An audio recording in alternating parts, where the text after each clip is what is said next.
Gazprom Armenia, Mobile Center Art, Grand Tobacco 2025-ի հունվար-մարտի տվյալով Հայաստանի խոշոր հարկատուների եռյակն է։ Իսկ ինչու չկա Զանգեզուրի պղնձամոլիբդենային կոմբինատը։ Դա պայմանավորված է 2024 թվականի ռոյալթիի հաշվարկների ներկայացմամբ, որտեղ որ 24 թվականի ընթացքում վճարվել են կանխավճարներ եւ 2025 թվականին երբ ներկայացրել է հաշվարկը, կատարվել է կանխավճարի վերահաշվարկ եւ շուրջ 19.5 միլիարդ դրամ գումար ետե վերադարձվել որպես հաշվարկի եւ կանխավճարի տարբերություն։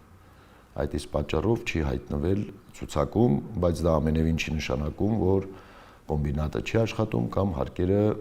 չի վճարում։ Երկրորդ եռամսյակում արդեն ընկերությունը կվերադառնա առաջատար դիրքեր, կարծում է Վրեժ Մխիթարյանը։ Պետական եկամուտների կոմիտեն հրապարակել է 2025-ի առաջին եռամսյակի տվյալով Հայաստանի 1000 խոշոր հարկվճարողների ցանկը։ Նրանք միասին հունվար-մարտին պետբյուջե են վճարել 409 միլիարդ 353 միլիոն դրամ, ինչը 5.8%-ով ավելի է նախորդ տարվա նույն ժամանակահատվածում վճարվածից։ Աճի տեմպը, սակայն, ավելի դանդաղ է, քան ընդհանուր եռամսյակային հարկային մուտքերի աճը, որը 13.2% է։ Սրա արդյունքում խոշորների կշիռն ընդհանուրի մեջ 77.3-ից նվազել է 72.3%-ի։ Եթե դիտարկենք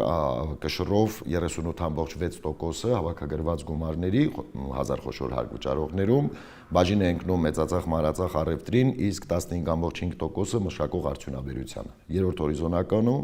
ֆինանսական եւ ապահովագրական գործունեությունն է 8.7%։ Երբ որ ըստ ոլորտների մենք տեսնում ենք վճարված հարկերը, ապա կարող ենք փաստել, որ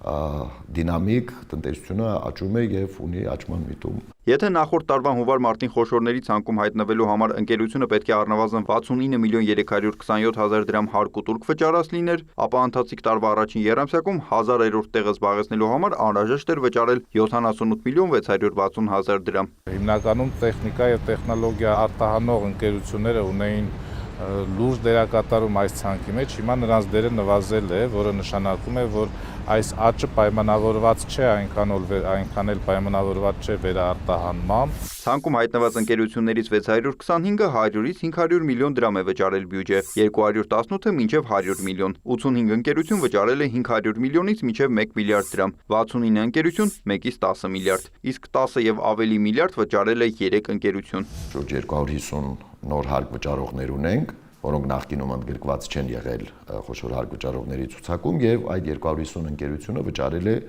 41.7 միլիարդ դրամ հարկ։ Այդ 250 հարկվճարողներից 107-ը իրականացնում են մանրամեծածախ առևտուր, 48-ը շինարարության ոլորտում են, արտադրության ոլորտում 25-ը եւ տեղեկատվական տեխնոլոգիաների ոլորտում 16-ը։ Մնացած 54-ը այլ ոլորտներում են գտնվում։ Մասնագետների գնահատմամբ կարևոր է, որ ՓՄԶ-ների տեսակարար կշիռը մեծանում է հարկային եկամուտներում։ Խոշոր հարկ վճարողների տեսակարար կշռի նվազեցումը եւ դրան զուգահեռ փոքր եւ միջին ընկերությունների տեսակարար կշռի ավելացումը նշանակում է, որ այստեղ գոյություն ունի տնտեսության համախառն արժեքի ստեղծման մեջ ավելի մեծ ներառականություն։ Այսինքն փոքր եւ միջին բիզնեսը ավելի մեծ չափով են ներգրավված լինում արդեն համախառն արդյունքի ստեղծման մեջ, որը բնականաբար շատ կարևոր ցուցանիշ է հետագա ռազմավարության 1000 խոշոր հարկվճարողներին ավելացված արժեքի եւ ակցիզային հարկերի գծով 3 ամսում վերադարձվել է 23 միլիարդ 891 միլիոն դրամ։ Նիկոլայ Ավետիսյան, Սեյրան Անտոնյան, լուրեր։